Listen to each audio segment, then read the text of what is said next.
আরমান হাসান আপনি লিখেছেন, মসজিদে দ্বিতীয় জামাতের বিধান কি? যদি মসজিদ, রাস্তাঘাট, স্টেশন বা পাবলিক প্লেসে এমন কোনো জায়গা হয় যেখানে প্রচুর মানুষ হয়, ছোট নামাজের জায়গা আছে, সেখানে সব মানুষ একসাথে জামাত করার সুযোগ থাকে না, তাহলে সেখানে বারবার জামাত হওয়াতে দোষের কিছু নেই। কিন্তু নিয়মতান্ত্রিক যে মসজিদগুলো আছে সেই মসজিদগুলোতে মূলত জামাত একটাই হতে হবে।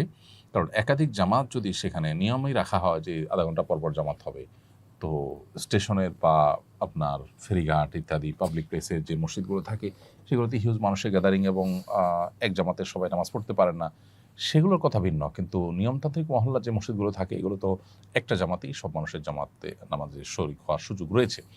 সেখানে হয়তো কেউ আসতে পারেন না বা কারো দেরি হয়ে যায়, সেটার কারণে নিয়মতান্ত্রিকভাবে দ্বিতীয় আরেকটা জামাত প্রতিষ্ঠা করা অনুচিত এবং নাজায়েজ। কারণ এটি যদি করা হয় তাহলে সেক্ষেত্রে মসজিদে জামাতের যে মূল উদ্দেশ্য সেটাই কিন্তু ব্যাহত হয়ে যায়।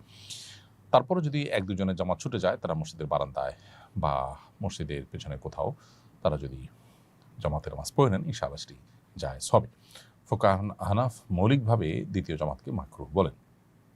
তবে যেটি বললাম যে কারো জামাত ছুটে গেছে, তারা মসজিদের কোনো এক পাশে প্রান্তে বারান্দায় কোথাও দাঁড়িয়ে জামাত আদায় করে নিলেন, সেটা জায়েজ আছে। কারণ নবী করিম সাল্লাল্লাহু আলাইহি ওয়াসাল্লাম মসজিদ নবীতে জামাত শেষ হওয়ার পর এক ব্যক্তি আসছেন, তাকে আরেকজনের সাথে জামাতের জন্য উদ্বোধন নবী সাল্লাল্লাহু আলাইহি ওয়াসাল্লাম করেছেন।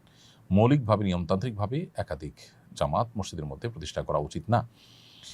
এমনি আকিল হোসাইন আপনি লিখেছেন, একজন অটো চালক ভাড়ার বিনিময়ে হিন্দুদের তাদের মন্দিরে পৌঁছে দিতে পারবে কিনা? মৌলিকভাবে অটোরিকশায় অন্য ধর্মাবলম্বীদেরকে বহন করতে কোনো অসুবিধা নেই। কাউকে কোনো একটা ডেস্টিনেশনে দিয়ে আসলেন, দিয়ে আসার পর সে সেখানে কি করবে সে দায়টা আপনার উপরে বর্তাবে না। কিন্তু সুনির্দিষ্ট করে আপনি যদি জানেন যে এই লোকটা এই কাজের জন্যই যাচ্ছে, তখন আপনি তার সহায়কের ভূমিকা এটাতে অবতীর্ণ হওয়াটা অনুচিত। কারণ অন্যায় কাজে সহযোগী হওয়া আমাদের জন্য নাজায়েজ। জুবাইর লিখেছেন, নামাজ কাজা আদায় করতে কি একামত দিতে হবে? একামত যদি কয়েকজন মিলে আপনার জামাত কাজা হয়, তাহলে সেক্ষেত্রে সেটা আদায় করার জন্য একামত দিয়ে তারপরে কাজা আদায় করবেন, এটাই হলো সুন্নাহ।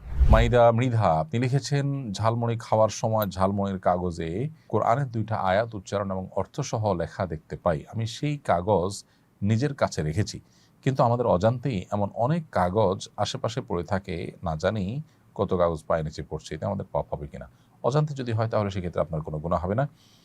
জ্ঞাতসারে যদি হয়, আপনি দেখতে পারেন কোনো আয়াত, তাহলে সেক্ষেত্রে সেটাকে সসম্মানে মাটির নিচে দাফন করে দেওয়া, কোথাও ফেলে রাখা, এমন কোনো জায়গায় যাতে অসম্মানিত না হয় সেটা আপনি করবেন। কিংবা আগুনে পুড়িয়েও ফেলতে পারেন, যাতে করে সেটা অসম্মানিত না হয়।